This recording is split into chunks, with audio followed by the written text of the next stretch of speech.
Selamat pagi semuanya. Mas Eza pun memasuki kelas. Dia melihat ke arahku. Tatapan itu tidak seperti biasanya. Tatapan yang begitu tajam, seolah-olah ingin menghujam jantungku. Aku tidak berani membalas tatapan itu. Aku pun memilih menunduk. Baiklah, sekarang kita lanjutkan sambungan dari materi sebelumnya, yaitu aktiva lancar. Kali ini kita akan membahas contoh aktiva lancar, kas dan piutang. Siapa yang masih ingat dan mengetahui definisi kas? Mas Eza memberikan pertanyaan. Saya, Pak. Aku mengancungkan tangan. Silakan, Bunga. Lanjutnya. Kas atau cash adalah aktiva lancar yang meliputi uang kertas atau logam dan benda-benda lain yang dapat digunakan sebagai media tukar atau alat pembayaran yang sah dan dapat diambil setiap saat. Bagus, ternyata kamu masih ingat dengan pelajaran yang sudah berlalu. Semoga kamu juga tetap ingat hal-hal yang ada di rumahmu. Mas Eza memujiku, tetapi kalimat terakhirnya seolah-olah menyudutkanku. Maaf, Pak. Cindy mengangkat tangannya. Iya, ada apa, Cindy? Tanya Mas Eza dengan nada lembut. Kenapa tadi Bapak menyinggung tentang rumah bunga? Aneh banget. Cindy sepertinya penasaran. Gak ada yang aneh, Cindy. Saya hanya mengingatkan, karena di zaman sekarang ini banyak orang yang ingat dengan hal-hal yang tidak terlalu penting, tapi melupakan sesuatu yang sangat berharga di sekelilingnya. Aku tidak mengerti arah pembicaraan Mas Eza. Ada apa dengannya hari ini? Apa dia lapar? Padahal kami tadi sarapan bersama di rumah. Kita lanjutkan materinya. Lanjutnya kemudian.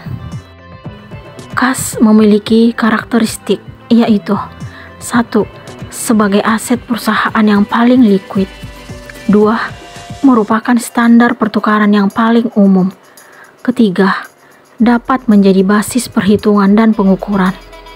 Aku sangat suka melihat dia menjelaskan materi. Dia sangat tegas.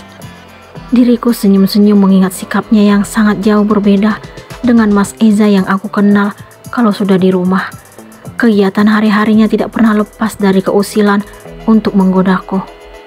Kamu lucu deh, suamiku, dosenku. Bunga. Aku mendengar dia memanggil namaku. Apa dia menyadari dan melihatku senyum-senyum sendiri? Iya, Pak. Jawabku gugup. Sebutkan pembagian kas. Kenapa harus aku lagi sih yang ditanya?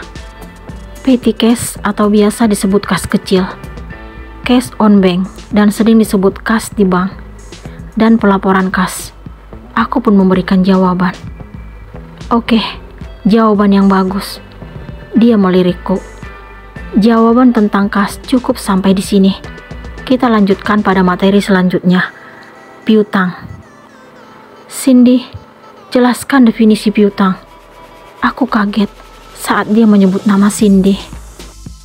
Piutang merupakan salah satu jenis transaksi akuntansi yang memiliki pengertian penagihan kepada konsumen yang telah berhutang.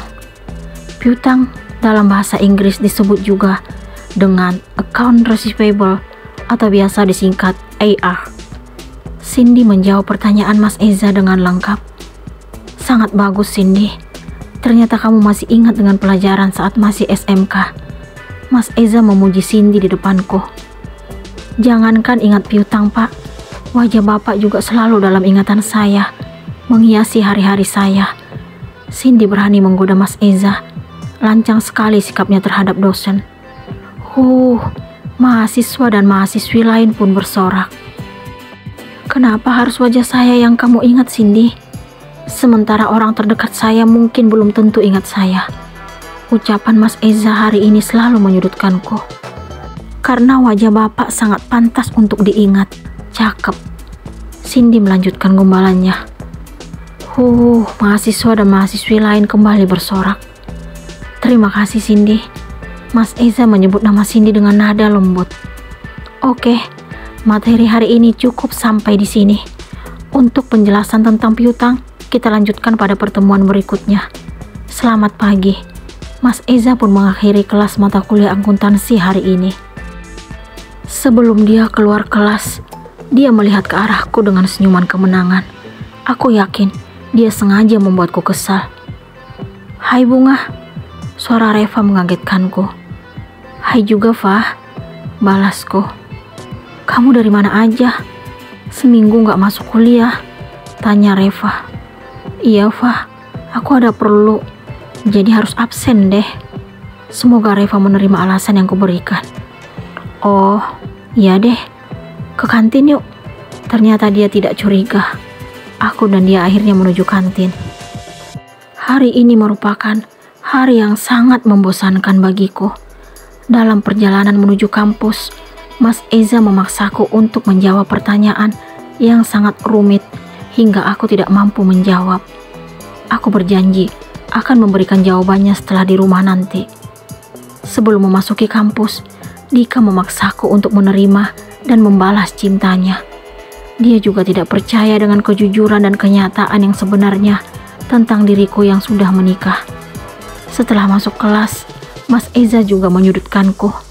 Sepertinya dia sengaja memberikan pernyataan yang semata-mata untuk membuatku merasa bersalah.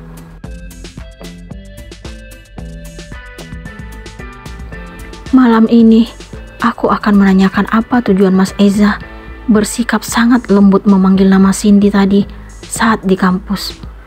Mas, aku mau ngomong. Aku mendekati Mas Eza yang sedang asyik menikmati salah satu acara di televisi. Mau ngomong apa, Dek? Dia tetap menikmati tontonannya, tidak melihat ke arahku. Aku benar-benar heran dengan sikapnya hari ini, tidak seperti biasanya. Mas, dengar gak sih? Iya, aku dengar. Ngomong aja. Dia masih tetap tidak melihat ke arahku. Ya udah, kalau kamu gak mau dengar, aku gak jadi ngomong. Aku mau tidur aja. Aku berbalik arah hendak menuju kamar. Tiba-tiba dia menarik tanganku. Aku pun terduduk di sampingnya. Akhirnya, dia mematikan televisi. Mau ngomong apa sih, Dek? Dia kembali bersikap lembut. Tadi kenapa pernyataanmu di kelas seolah-olah menyudutkanku? Aku memulai obrolan. Pernyataan yang mana?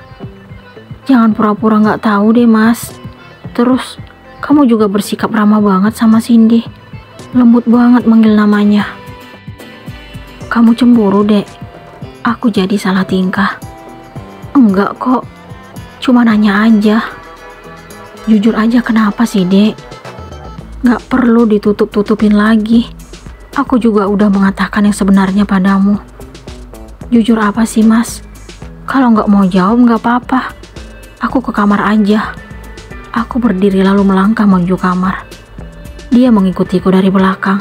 Aku sangat menyadarinya. Dek, dia menggenggam tanganku memasuki kamar lalu menutup pintu. Aku masih menunggu jawaban dari pertanyaanku tadi pagi, Dek.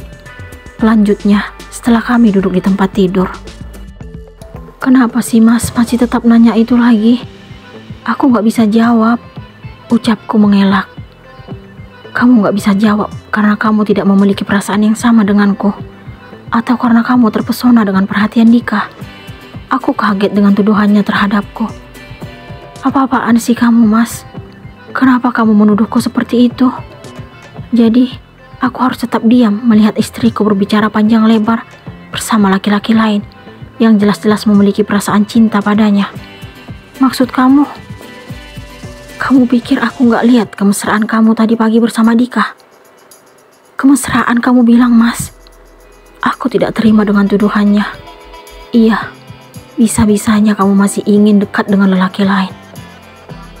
Aku tidak kuat mendengar tuduhan yang tidak kulakukan. Aku terpaksa mendaratkan tamparan di pipinya. Tampar lagi, Dek. Aku siap ditampar berkali-kali. Asal tamparan itu bisa menyadarkanmu untuk tidak menyakiti hatiku lagi. Kamu tega menuduhku seperti itu, Mas. Kamu tidak tahu gimana susahnya lari dari Dika. Aku udah jujur padanya kalau aku udah menikah. Tapi dia tetap tidak percaya dan menganggap kejujuranku sebagai omong kosong. Aku tidak sanggup lagi menahan bening kristal agar tidak jatuh dari pelupuk mataku. Itu karena kamu sudah terlanjur memberinya harapan. Seandainya kamu jujur dari awal, kejadiannya nggak akan seperti ini. Jadi, ini alasan kamu memberikan pernyataan yang menyudutkanku di kelas. Kamu hanya bisa nyalahin aku. Tapi kamu tidak sadar dengan sikap lembut yang kamu tunjukkan pada Cindy. Gimana rasanya, Dek, kalau pasangan kita mendapatkan perhatian dari orang lain? Itu yang kurasakan saat ini. Sakit banget. Kamu marah karena aku tidak bisa menjawab pertanyaanmu. Kamu ingin balas dendam, Mas. Aku tidak ada niat balas dendam. Aku hanya ingin supaya kamu menyadari perasaanmu. Oke, kalau itu yang kamu mau. Cium aku, Mas. Aku menarik tangannya untuk memegang kedua pipiku. Kamu kenapa, Dek? Dia tampak heran melihatku. Kamu ingin aku jadi istri yang pengertian dan menyadari perasaanku. Aku minta cium aku sekarang, Mas. Oke, kalau memang itu yang kamu mau, aku akan turuti. Dia mulai mendekatkan wajahnya, lalu mendaratkan ciuman di bibirku. Awalnya, aku terdiam menerima ciuman darinya.